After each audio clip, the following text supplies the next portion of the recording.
Hello friends, आज हम देखेंगे बिटवाइज ऑपरेटर्स। बेसिकली जो मेरे बिटवाइज ऑपरेटर है वो नंबर्स पे ऑपरेशन परफॉर्म नहीं होता है, तो उसके बाइनरी जो नंबर वैल्यूज निकलती है उसी पे हम बिटवाइज ऑपरेटर्स परफॉर्म करेंगे। जैसे कि सपोज आपके पास अगर 10 है तो आपको 10 का बाइनरी नंबर पता रहेगा 1010। अगर 15 है तो 15 का बाइनरी नंबर क्या है, तो वो आप काउंट कीजिए। जैसे कि अगर मैं 15 का बाइनरी नंबर देखूँ तो मेरा क्या आएगा, 1111। एग्जैक्टली ये जो मेरा 15 का बाइनरी नंबर है, तो उस पे आप क्या कर सकते हो, बिटवाइज ऑपरेटर परफॉर्म कर सकते हो। तो bitwise operator basically binary values पे ऑपरेशन परफॉर्म होता है, नॉट डायरेक्टली 10 और 15 नंबर पे ऑपरेशन परफॉर्म होगा। ओके क्योंकि अगर आप 10 और 15 पे ऑपरेशन परफॉर्म करेंगे तो एक्चुअली आपका जो आउटपुट रहेगा वो कुछ अलग रहेगा, और बिटवाइज के थ्रू अगर आप आउटपुट निकालोगे तो वो अलग रहेगा।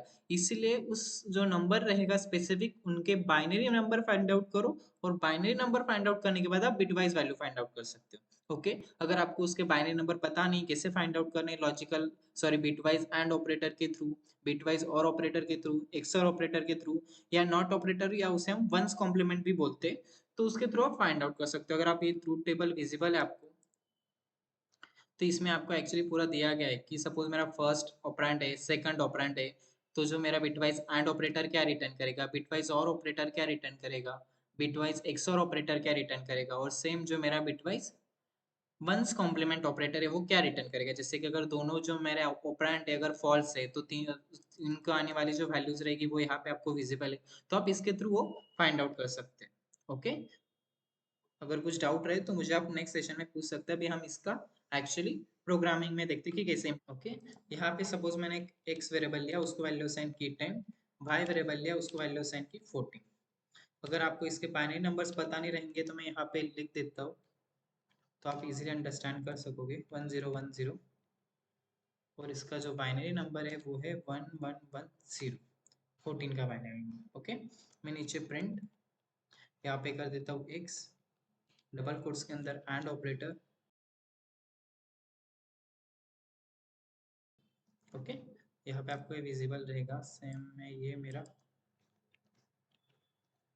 एंड ऑपरेटर के लिए, और ऑपरेटर के लिए, और एक्स और ऑपरेटर के लिए यूज कर लेता हूँ। और ऑपरेटर के लिए आपका पाई सिंबल यूज होगा, एंड ऑपरेटर के लिए एंड सिंबल यूज होगा जिसे हम एम्परसेंड बोलते हैं, और अगर आपके पास एक्सर ऑपरेटर्स उसके लिए एपोस्ट्रोफी यूज होगा। ओके उसके बाद सपोज मेरा है वंस कॉम्प्लीमेंट, तो वंस कॉम्प्लीमेंट के लिए क्या करूंगा, मैं टिल्ड सिंबल लगा दूंगा, जो मेरा एक्चुअली टैब बटन है तो उसके ऊपर रहेगा। उस शिफ्ट के थ्रू आपको वो उल्टा अगर हम यस बोलेंगे तो वो विजिबल हो जाता है। यहाँ पे मैं सपोज एक्स,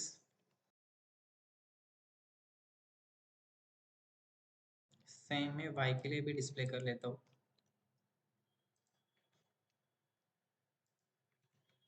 और ये मेरे left shift operator and right shift operator. Basically जो मेरे लेफ्ट शिफ्ट ऑपरेटर है वो उसी फॉर्म में रिटर्न करेंगे, जैसे कि मैंने यहाँ पे एक्स दे दिया, left shift operator bye 1।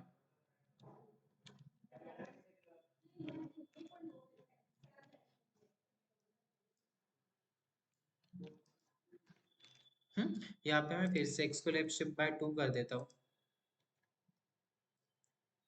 Same अगर मैंने जैसे लेफ्ट शिफ्ट ऑपरेटर यहाँ पे यूज किया, वैसे मैं राइट शिफ्ट ऑपरेटर यूज कर,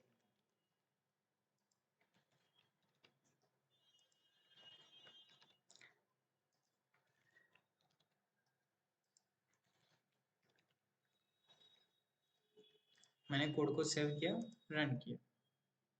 अभी रन करने के बाद आप यहाँ पे चेक कर सकते हो एक्चुअली कि 10 पे अगर मैं and percent and operator use लगाता हूँ तो मुझे आने वाला रिजल्ट 10 रहेगा, और ऑपरेटर यूज करूंगा तो आने वाला रिजल्ट 14 रहेगा, एक और ऑपरेटर यूज करूंगा तो रहेगा 4। अभी ये जो वंस कॉम्प्लीमेंट उसका रिजल्ट -15, वंस कॉम्प्लीमेंट 14 का उसका रिजल्ट है -15, और 10 का है -11। अगर मैं 10 को लेफ्ट शिफ्ट बाय 1 करता हूँ तो वैल्यू हो जाएगी 20, लेफ्ट शिफ्ट बाय 2 करता हूँ तो वैल्यू हो जाएगी 40। अगर मैं 10 को लेफ्ट शिफ्ट बाय 1 करता हूँ तो हो जाएगा 5। अगर मैं 10 को लेफ्ट शिफ्ट बाय 2 करता हूँ तो रिजल्ट हो जाएगा 2। तो इसी के फॉर्म में आपके ये बिटवाइज ऑपरेटर, या इसे हम बाइनरी ऑपरेटर्स भी बोलते हैं, वर्क करते हैं। ओके अगर कुछ डाउट रहे तो आप मुझे नेक्स्ट लेक्चर में पूछ सकते हैं, नेक्स्ट वीडियो में। Okay thank you.